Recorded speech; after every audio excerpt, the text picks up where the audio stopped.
Hi everybody, it's Don and I hope you're having a fantastic day. Well, today I'm in Austria. I'm in Spitz and just getting ready to go out for a distillery tour of whiskey today. Another nice day temperature wise. It's a bit cloudy today and a little concerned about the rain coming in today, but it's been super warm on this trip so far. But, of course, we've got some news in the stories that we got to cover. The cruise lines are actually suing a state in the United States. We also have the cruise ship from Israel being attacked in Greece one more time by protesters. We'll talk a little bit about that story and what's going on there. And then we have basically a warning to the entire tourism industry over in New Zealand as they're in danger of really dropping their tourism, especially from cruise ships.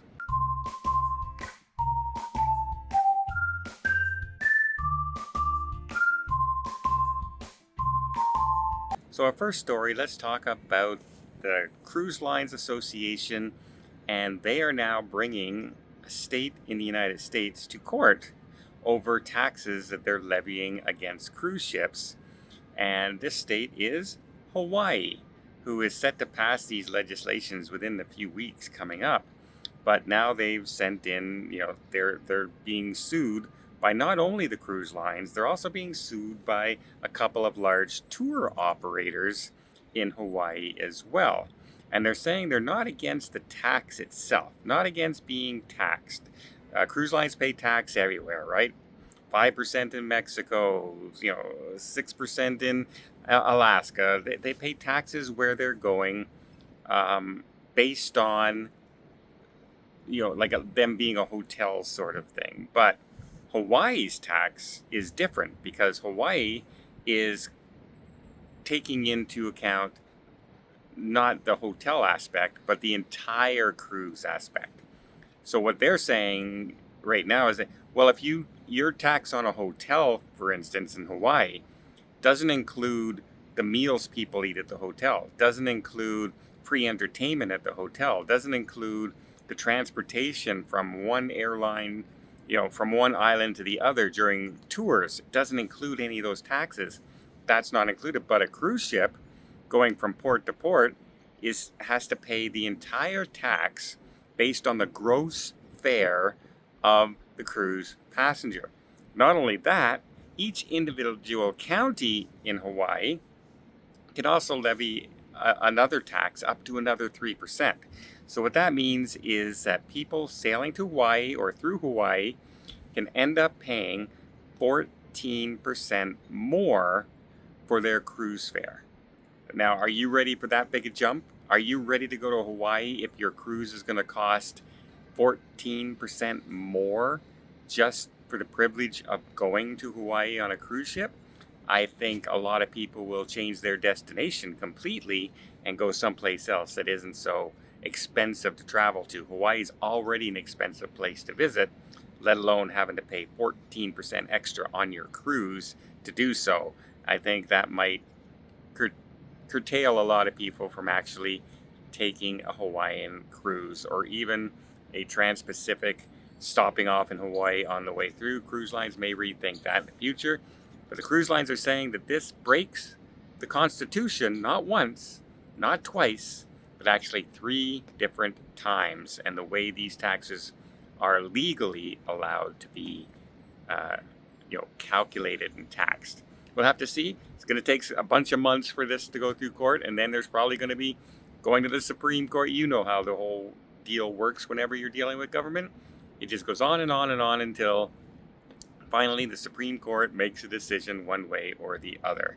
Next, let's talk about what's going on with the Israeli ship, the Israel-owned ship that keeps having trouble when it visits Greece. It was in Crete again and again as passengers started to get off. Protesters were there, and there are reports of people throwing rocks and metal objects at the passengers as they got off the cruise ship. Now, this is unconfirmed. This is a report coming from an Israeli newspaper. but we do know that the guests turned around and head back to the ship. The police did show up, dispersed the crowd, and then the rest of the passengers got off, went on their buses, and did their tour without incidents. Now, what's getting upsetting about some of this stuff is that the people of the towns they're visiting, like Crete, aren't the people protesting. It seems like these people are just coming in from outside sources and causing trouble in their towns and in their areas as well, which is something, that no town wants to have a reputation as being unfriendly, etc., when you rely on tourism, etc. So we'll have to see where this goes. But until the ministers have actually come out and said, look, we are going to prosecute these people, we're going to arrest these people, and we're going to throw them in jail. And so we'll have to see what happens. We know Amsterdam has many protesters. They don't seem to be doing anything. But if they're actually throwing rocks and metal objects and stuff like that, then they deserve to have something happen to them. And yeah, toss them in jail for sure could be a thing to do. Next, let's talk about what's going on in New Zealand. New Zealand's ministers and tourism ministers and companies right now have just gone and sent out the SOS flag, if you will, because their tourism from 2 years is down about 32% now from cruise ships. The total passengers, the total money spent, the number of stops going, and it's all due to high regulation that's going on there, the low Australian dollar value right now, and the sentiment that Australia is just too expensive now to run the cruise ships in that area, especially with the Asian market now so close by and opening many, many more cruise terminals and many more venues looking to bring in the tourism and looking in to bring in more and more cruise ships as much as they can. They're looking for that tourism dollar, especially in smaller countries that could really use the tourism from these cruise ships. And a lot of people still point out, well, the average cruiser going into New Zealand and Australia spends about $260 a day, and the person who stays at a hotel spends about $330 a day. Yes, that's true. However, when a cruise ship arrives, it's 2,000 and 3,000 people all at once for that day, as opposed to sporadic people coming throughout the week, right? And most people coming in on a weekend.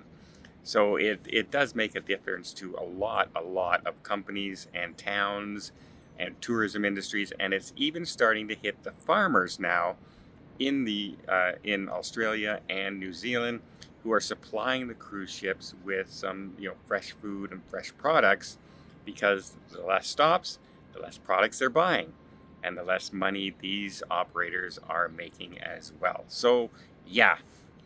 They're sending out the SOS saying something has to be done, to curtail some of this stuff, and we'll have to see.